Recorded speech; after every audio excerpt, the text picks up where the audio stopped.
me pidieron que conversáramos sobre esa nueva normalidad económica y me gustaría separarla en dos partes. Primero, cuáles son los impactos a nivel global, tanto en términos económicos, en términos sociales, pero también cuáles van a ser esos impactos en las conductas de los consumidores, cuáles son sectores ganadores, cuáles son sectores perdedores con la pandemia, y luego que nos enfoquemos en ver cuáles son los efectos para nuestro país y qué desafíos y oportunidades nos trae esta nueva normalidad económica.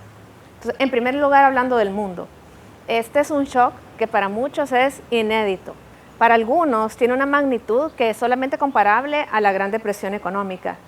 Para este año se espera que el mundo en su conjunto va a experimentar una contracción de la producción de un orden de un 5%. Pero las naciones desarrolladas, los países desarrollados, van a tener una contracción mayor, del orden del 8%. Se espera que este sea un efecto económico de corto plazo, aunque todavía se están haciendo diferentes escenarios. Hay quienes imaginaban un escenario que se llamaba en tipo B, tipo V, que era que la economía global se contraía en un periodo de tiempo corto, pero luego ya saltaba para recuperarse el próximo año. Hay quienes imaginan que el escenario tiene más bien una forma de U, en el cual vamos a tener una recuperación en un término de 2 años. Y hay algunos que fueron más pesimistas que hablaban de un escenario en forma de L, un escenario de depresión económica. ¿Qué es lo que va a ocurrir? En buena medida va a depender de cuando se tenga un tratamiento disponible a nivel mundial y cuando se tenga control del contagio. Pero de momento estaríamos esperando que para el próximo año la economía global se recupere y esté creciendo por lo menos a un ritmo de 5%. No obstante lo anterior, diferentes organismos, el Fondo Monetario, el Banco Mundial, han alertado de que existe una posibilidad de que hasta un porcentaje importante de hogares pobres entren en pobreza como consecuencia de la caída de ingresos de la pandemia. Se ha llegado a hablar de que hasta 1.000 millones de personas pudieran entrar a formar parte de la pobreza a nivel global, si es que los ingresos de los hogares en promedio caen un 20%.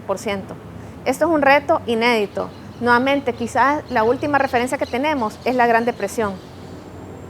Ahora bien, en términos de cuál es el efecto, quiénes realmente ganan y quiénes pierden con esta pandemia, eso es importante comprenderlo, porque para el caso de una economía pequeña y abierta como la salvadoreña, es importante comprender cuáles son esos nichos de oportunidad, cómo va a cambiar el consumidor. Y quizás la pregunta es, ¿el cambio del consumidor es un cambio coyuntural o es un cambio estructural? A nivel global, lo que vemos es claramente que hay ciertos sectores que han perdido con la pandemia. Es evidente que todo el tema de turismo, el tema de las aerolíneas, pero también, por ejemplo, se dice que el viajero de negocios nunca va a volver a ser el mismo. Hemos visto un cambio dramático en la conducta del consumidor. Consumidores que ahora están invirtiendo en mejorar sus casas. Se está esperando, por ejemplo, que a nivel global el mercado inmobiliario va a ser afectado. Se está esperando, por ejemplo, una gran migración, una salida de las ciudades caras, de las ciudades grandes, por ejemplo, en Estados Unidos, en la medida que el mercado laboral y las personas van a continuar en buena medida, muchas de ellas, trabajando desde el hogar. Lo que hizo esta pandemia fue profundizar y fue acelerar esta digitalización, estas tendencias globales que se venían dando, las ha profundizado. Vamos a tener sectores que van a ganar. Por ejemplo, uno de los sectores que a nivel global se piensa que va a seguir teniendo mayor prioridad es todo el tema de salud, ¿verdad? Todo el tema digital. Hay otros sectores que tienen ya retos estructurales de largo plazo. Por ejemplo, el que nos tiene ahora, las universidades. Las universidades en Estados Unidos, en las naciones desarrolladas, van a sufrir posiblemente un impacto que no va a ser coyuntural. Restaurantes, turismo, ¿verdad? Viajes de negocios, universidades, recreación al aire libre. Todos estos son sectores que están impactados y no están impactados solo en la coyuntura, van a estar impactados en un mediano plazo. Ahora bien, para el caso particular de El Salvador, que es el que nos tiene acá, este es un momento bien importante y estamos ante realmente un evento histórico. Para el caso de El Salvador me gustaría conversar de 3 efectos económicos. Para empezar, el efecto que ya estamos experimentando a nivel de contracción de la producción y de empleo. Hasta la fecha, hasta los datos que tenemos hasta este momento, que son los datos hasta junio del Seguro Social, se estima que se han perdido unos 85,000 empleos formales. Sabemos que El Salvador es un país donde el 70% de la población labora en el sector informal. Es decir, en este país 850,000 personas, de un total de 3 millones de personas que trabajamos, tenemos la posibilidad de tener un empleo que nos brinda seguridad social y que nos brinda pensión. El resto de la población está en la informalidad. Pero si nos vamos a ver esas 850,000 personas, de esas ya se han perdido unos 85,000 empleos. Esto es cerca del 14% del empleo del sector privado. Esto es, para que tengamos una idea, el doble de los empleos que se perdieron en la última recesión, que fue la gran crisis financiera del 2008-2009. Por otra parte, lo que estamos viendo es que se espera que para este año, de acuerdo a las mismas estimaciones del Banco Central de Reserva, que el PIB, que es la medida con la que nosotros medimos el nivel de actividad económica, el Producto Interno Bruto, se estima que se puede contraer hasta cerca de un 8 o 9%. Para que tengamos una idea, esa producción no se ha contraído de esta manera desde que inició la Guerra Civil en 1980-81. Entonces, estamos hablando de que estamos en presencia de un shock económico muy fuerte para la economía salvadoreña. Yo sé que a veces las cifras macroeconómicas no nos dicen mucho, porque la gente lo quiere traducir en términos de qué es lo que falta con mi ingreso, ¿verdad? ¿Qué es lo que pasa con mi empleo? Todavía es una crisis que se está desenvolviendo. Esperamos que en la medida que se recupere, por ejemplo, las exportaciones, que se recupere la actividad económica, quizás parte de estos efectos se van a ir amortiguando y van a ir cambiando, pero lo que tenemos hasta el momento, hasta la fecha, en este momento que estamos haciendo esta conversación, es un shock económico sumamente fuerte para la economía salvadoreña. Entonces, lo primero es esta contracción de la producción, contracción del empleo. En segundo lugar, esta crisis, y esto es bien importante, nos pone en una situación de bastante vulnerabilidad en nuestras finanzas públicas del país. ¿Qué significa esto? O sea, ¿en qué lo traducimos? Lo traducimos en el hecho de que este año, como consecuencia de que han caído los ingresos del Estado, que hay un mayor gasto como consecuencia de la pandemia y que se ha reducido la producción, el nivel de deuda del país, el nivel de deuda del Estado, está creciendo de tal manera que cuando cerremos este año, se estima que la deuda como porcentaje del PIB va a andar por encima del 90%. Para que tengamos una idea, jamás en la historia de los datos que yo pude reconstruir para el caso de El Salvador, hemos tenido un nivel de endeudamiento tan alto.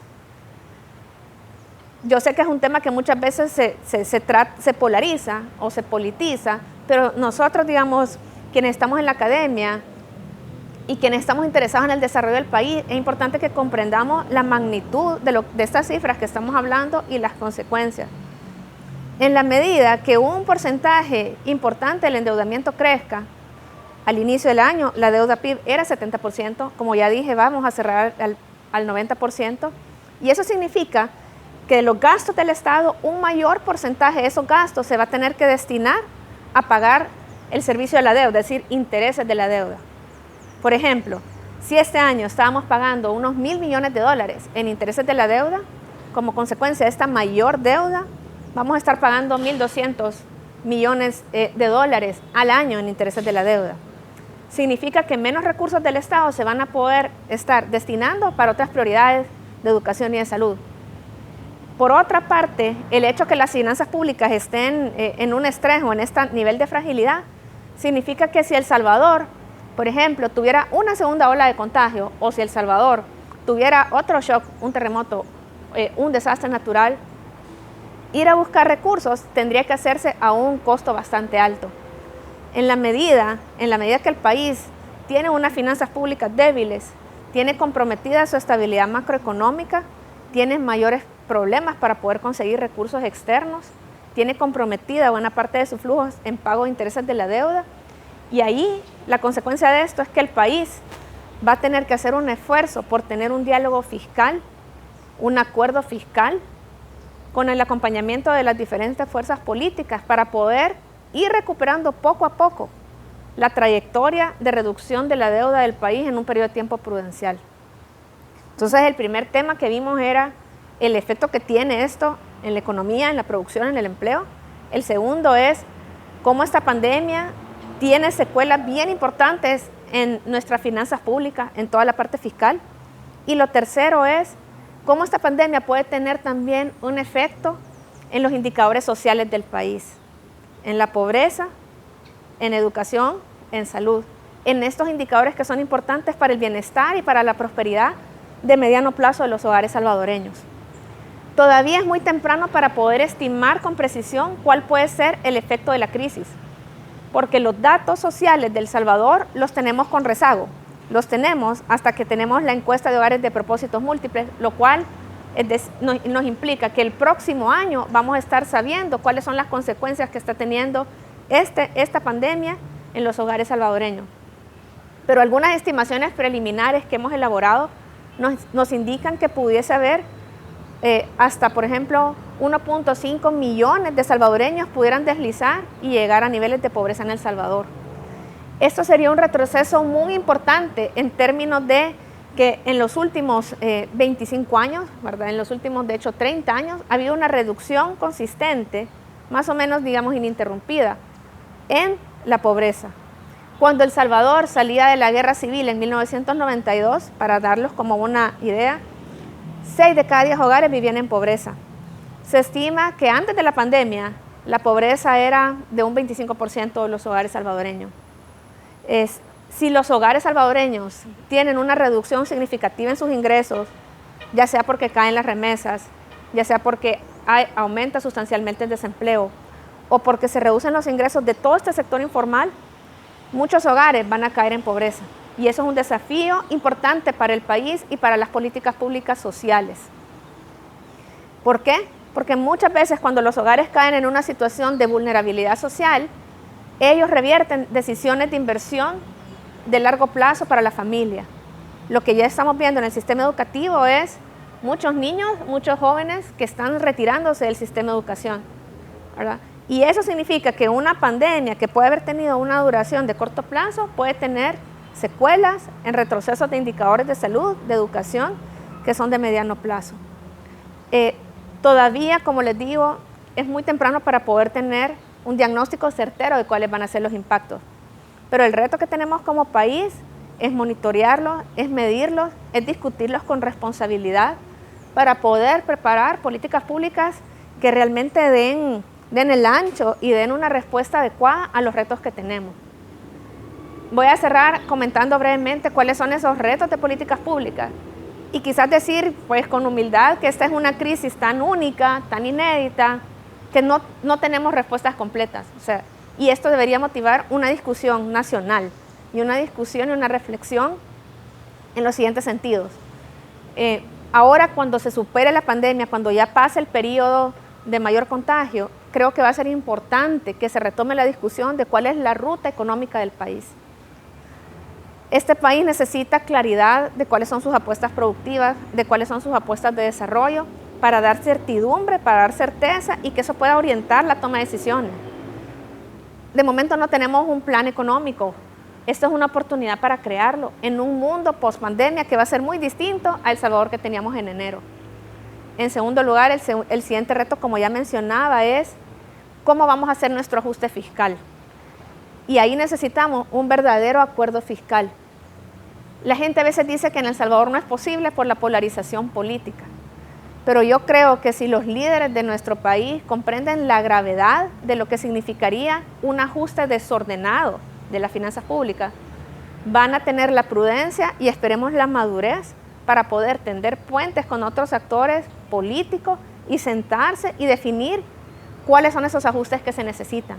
Y eso implica revisar la calidad del gasto público, revisar las prioridades del gasto público, revisar los ingresos del Estado y qué medidas podemos tomar para aumentarlo, y revisar cuáles van a ser las apuestas para que El Salvador, en lugar de estar creciendo al 2%, que es lo que ha estado creciendo en los últimos 10, 15 años, pueda crecer al doble, ¿verdad? Pueda crecer por lo menos a un 4, un 5%, que sería, digamos, un nivel de crecimiento que nos permitiría un ajuste menos doloroso. En tercer lugar, esta pandemia nos da la oportunidad, pienso yo, para poder hacer una revisión profunda de cuál es la política social del país. El presupuesto de una nación, para mí, es la verdadera expresión de cuáles son las prioridades de un país. En un presupuesto de la nación se refleja a qué le estamos apostando. Un gobernante, un político puede decir que un tema es importante, pero si ese tema carece de presupuesto, si ese tema carece de recursos, significa que no lo es. que esta pandemia ojalá sea una oportunidad, dada la fragilidad en la que van a quedar las finanzas públicas, dado el riesgo de que un importante porcentaje de la población pueda caer en pobreza, pueda caer en una situación de vulnerabilidad, para revisar todo este tema de cuáles van a ser las apuestas sociales. Finalmente, yo creo que hemos visto, cuando uno estudia la historia de países que han tenido retos importantes, que han tenido que enfrentar desafíos como este que tiene El Salvador y que tiene el mundo, que tienen dos caminos, ¿verdad? Un camino es la inercia de no hacer ningún cambio, y otro camino que puede sonar trillado, pero que lo vemos, que lo han tomado muchos países, es el de la unión, el de sentarse, el de realmente hacer una apuesta por brindar estabilidad, por brindar certeza de cuál es lo que el país requiere, y de hacer políticas públicas bien diseñadas. Políticas públicas que tengan claro cuáles son los objetivos, cuáles son las métricas con las cuales vamos a medir el éxito de las naciones, y que puedan, digamos, ser comunicadas a la población para que la población sepa cuál es el rumbo a seguir. Otros países de la región han podido hacer estas apuestas y vemos cómo otros países de la región han podido atraer inversión, generar empleo, aún en coyunturas desfavorables. Creo que El Salvador tiene la oportunidad. Este es un país que ha demostrado una vocación democrática desde la firma de los acuerdos de paz. Este es un país que, a pesar de que tiene muchos retos, enormes retos, ni siquiera hemos hablado, por ejemplo, del reto ambiental. Creo que es un país que también ha demostrado mucha resiliencia, y esperemos que esta sea la oportunidad que el país necesitaba para hacer un alto en el camino y para revisar sus prioridades.